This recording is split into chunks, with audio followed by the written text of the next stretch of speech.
guys, is part 4 of playing Bus Simulator Indonesia. Eh, di ba dati lagi may mga gift chocolate ko?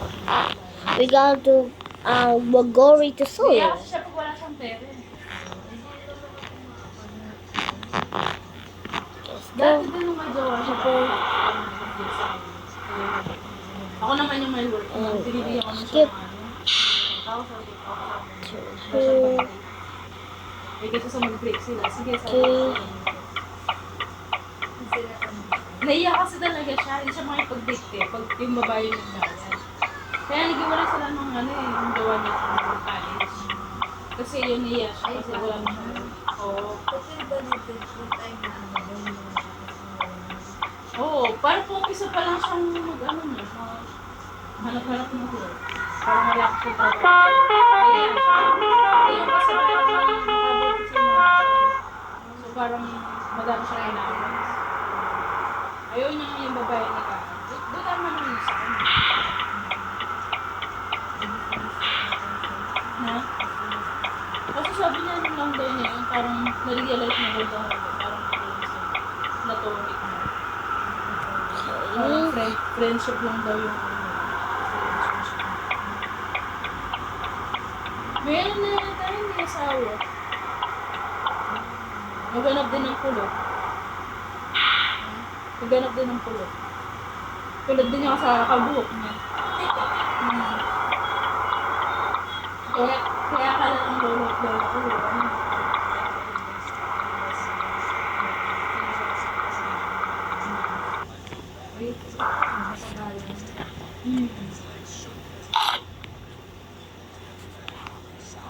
Mababait naman yung jowa niya. Yung di lang nila nabetan yun na. Yung medyo matagal na yung jowa. Ewan ko naman kasi. Parang out of touch sa reality kasi yun. Actually, ganun sila pag pag sobrang yaman. Out of touch sa reality. Kagaya yung mga interns ko sa diba? Nagtitipid daw siya sa 1,000 Pilipinas. Titipid daw siya, tapos nag-Starbucks lang. Hindi please. Ganun ako magtipid. Tapos tinan sa baka kanya sa 2 milyon. Kaya na parang high school pa lang pala sila. Binibigyan na sila. Ang okay. Tapos silang bayaran. Kung sila pa alam ang English. Tatalino ng yung mga parents na. Parang hindi sila tinuruan makapagtrabaho. Ang susunod nilang magiging manager o kaya owner. Oo. Tsaka hindi sila mag-apply kung hindi manager. Mga tataas. Hindi sila mag-apply.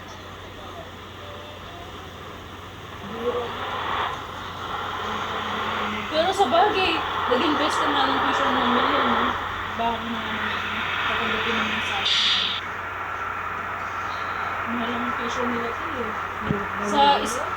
tri-semester sila.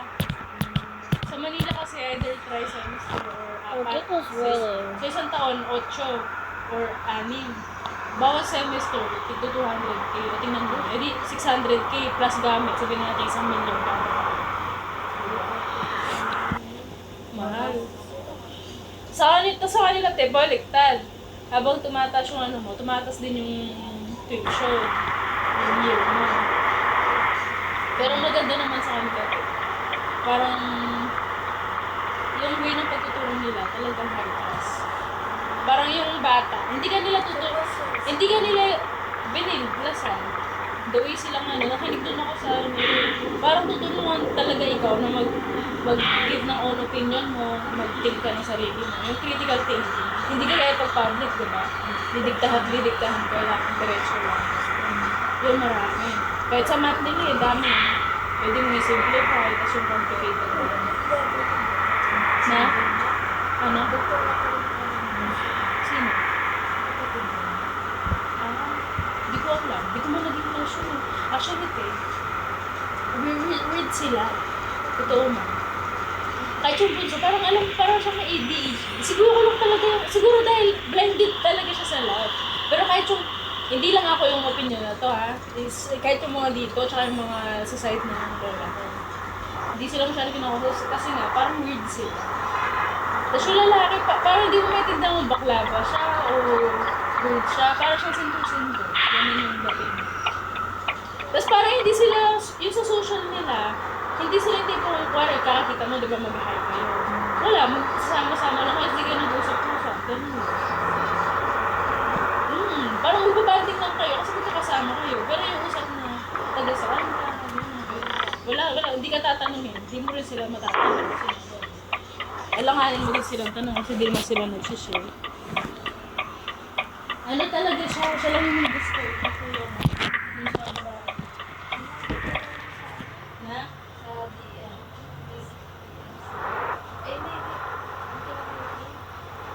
Oo.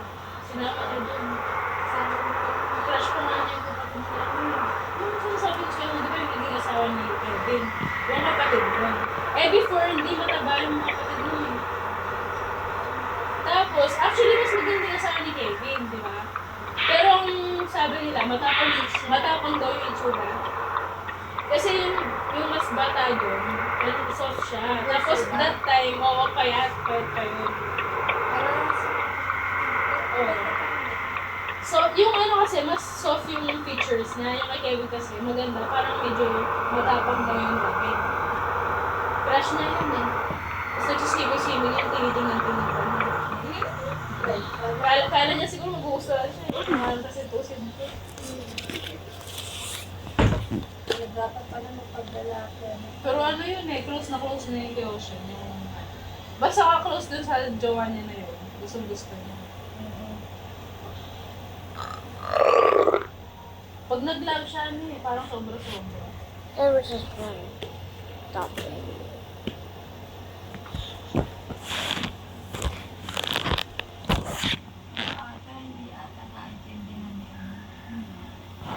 Okay, we're solo now. It's kind of fast.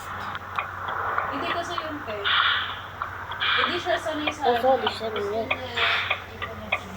Oo. Eh, kulang nasa Oo, tsaka tignan mo te. Ang saan na po ako nun. Nung nagsalta sa Manila, kasi na kami 25. Tapos, hindi pa na nakita. Pero yung loko, dahil paburo ko siya. Every month na pagkaya siya. Pero grabe, di mo lang siya. Sa siya nila. Hindi mo lang naman sa kanila. Parang hindi siya mag-iintindi ng kami. Hindi, ang gagawin niya, yayayain ko. Sasama ko. Pero yung puro, hindi niya nakikita yun. Na parang, hindi yung puro pa siyang blinded na i-reach niya kahit hindi niya pa kaya. Ang ending, siya yung may stress. Tapos alam mo naman siya sa fitness, hindi ko siya kapag sa kabigyan niya sa may ikot sa akin. Wala ko tayo. Siyempre, ewan ko lang sa industry, no? Pero sa industry na ako. Diba site? Pagkatapos ng site, kaya talaga hindi lang sa school. Wala na yung success. Yung sinasabi niya punta sa 7-Eleven. Dumating pa sa point na, okay, hindi sa wrong siya sa work. Hindi siya kapag. Nagpapasat lang siya, nasa-fix lang siya. Ganun lang. Kaya ang sabi ko sa kanya, bagay kayo. Ako din parang sinasuggest ko na sa kanya. Pwede naman yan, kung mahal naman niya, may time na lang niya. Pero yung huwag mo nang labas-labas. Pati yung mga pinsan ko dito, yung pinsan ko dito yung taga-Canada, yung sinasabi ko na guys ng po. Ano, diba, swakto yun, lumipat siya dito sa Pagkota. Wala yung kuya ko, parang ayaw ko kasi nila nawala yung wallet na, may sa Pagkota, may sa Pagkota. Ayun din yung mga cash na. Wala nawala. Pati yung wallet, Tapos, Honestly, open that door or open that door. Kasi nasabihin niya na, ako muna mag-pay, ibalik na lang sa akin mo, o i-cancel natin, kahit wala ko. And thanks guys for watching for doing this. Bye guys. See you till the next episode. We're almost of the end of chapter 1. One part left and now chapter 2. Bye guys.